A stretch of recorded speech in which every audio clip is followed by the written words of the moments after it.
त्रेता युग में अयोध्या के राजा हुए थे कुबलाश, राम जी के परिवार में।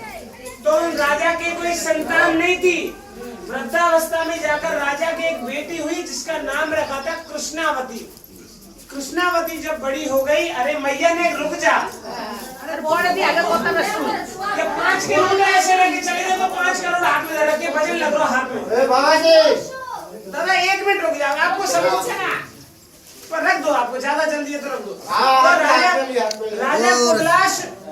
राजा कुबलाश की एक बेटी थी कृष्णावती, बड़ी हो गई तो भगवान विष्णु की तपस्या करने लगी। तपस्या करते करते करते भगवान विष्णु को प्रसन्न किया। तो क्या बोली कि प्रभु वरदान देना हो तो ऐसे दे कि अभी एक शिला हो गई, पाथर की शिला हो गई, और तुम ही हमारे ऊपर भोजन करे, भोजन करके झूठा करावे, अभी उद्धार हो गए। पत्थर शिला होने का कब? त्रेता युगे, राम जी से भी पहले। तो द्वापर, शाबाश, वेरी गुड, यही निशाना लगा रहा है ठाकुर का। और ठाकुर ने भी नहीं लिया, फेंका है। क्यों अपराध करता है आप लोग? अरे क्या गलत करता है? ऐसा पैसा फेंक दो, आप ठाकुर को अच्छा नहीं लगता। बोलो ना। भगवान द्वापर में 5 वर्ष की अवस्था में ठाकुर जी नंदगांव से पैदल आया। 14 किलोमीटर चल के हमारा ठाकुर 5 वर्ष का लाला था। इस राजा की बेटी के ऊपर आके हमारा ठाकुर बैठा है। ये जड़ शिला है। अहिल्या बनी थी पति के श्राप से, राम ने उद्धार किया था। ये हमारे ठाकुर पत्थर शिला पे आके भगवान बैठे। जैसे देखता है ना वो बीच में ठाकुर बैठा है, साथ में सखा बैठा है, ऐसे दर्शन करा होगा आपने। ऐसे हमारे भगवान बैठे।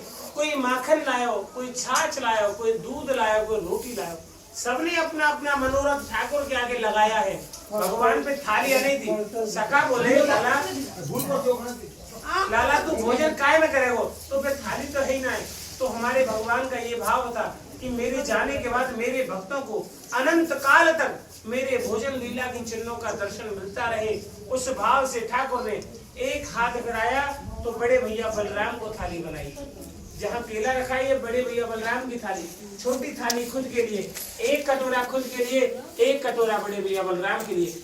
इस शिला, थाली कटोरे इतने इम्पोर्टेंट नहीं है। इस शिला का दर्शन जिसपे हमारे ठाकुर ने बैठ के भोजन करके झूठा गिराया, झूठा गिरने से उसी समय इस राजा की बेटी को उद्धार हुआ। कहते हैं जो भक्त यहाँ, पहली बात तो ब्रज का दर्शन, ब्रज की यात्रा बिना हमारी राधा रानी की इच्छा के नहीं हो सकती। हमारी श्री जी जिस पर कृपा करती है वही ब्रज में आता है। यहाँ ब्रज में आकर भोजन थाली पर आकर कृष्णावती मैया को जो सुहागन होती है, कल करवा चौथ भी है, सुहागन स्त्रियां अपने पति का मन में नाम लेकर या सभी अपना अपना नाम लेकर, अपने गोत्र का नाम लेकर कृष्णावती मैया को कोई श्रृंगार सेवा करता है, कोई पोशाक सेवा करता है, कोई साड़ी लाए हो तो उड़ाता है। कहते हैं ठाकुर जी की कृपा से, हमारी श्री जी की कृपा और ब्रज की पूरी यात्रा करने का लाभ प्राप्त होता है यहाँ इनको श्रृंगार सेवा करने से। और ठाकुर के पात्रों में कि हमारे भगवान ने हमको सब कुछ दिया, लेकिन हमारे ठाकुर ने पत्थर में बैठ के भोजन किया। ठाकुर जी के पात्रों में, पात्रों में भोग के लिए कोई सेवा देता है। श्री जी की कृपा से भगवान चारों दिशाओं से उसका भंडार बढ़ते हैं। यहाँ भोग लाते हैं, लगाते हैं, प्रसाद पाते हैं। ये भोजन थाली का महत्व होता है। अब आप जो सेवा करें, मुट्ठी में अपनी सेवा जो भी रखें, देखो 1 टका 2 टका हम जो सेवा करते हैं ना दादा, इसमें ना तो आपका प्रसाद आ पाता है। आप भी सोचिए अगर छोटा बच्चा भी आपसे प्रसाद कोई मांगेगा तो क्या 1-2 टका देता है आप उसको?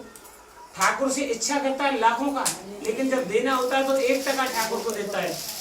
कम से कम ऐसा तो करे कि यहाँ सरकार से कोई पैसा नहीं होता, आप सेवा देता है तो यहाँ सेवा आता है ठाकुर को।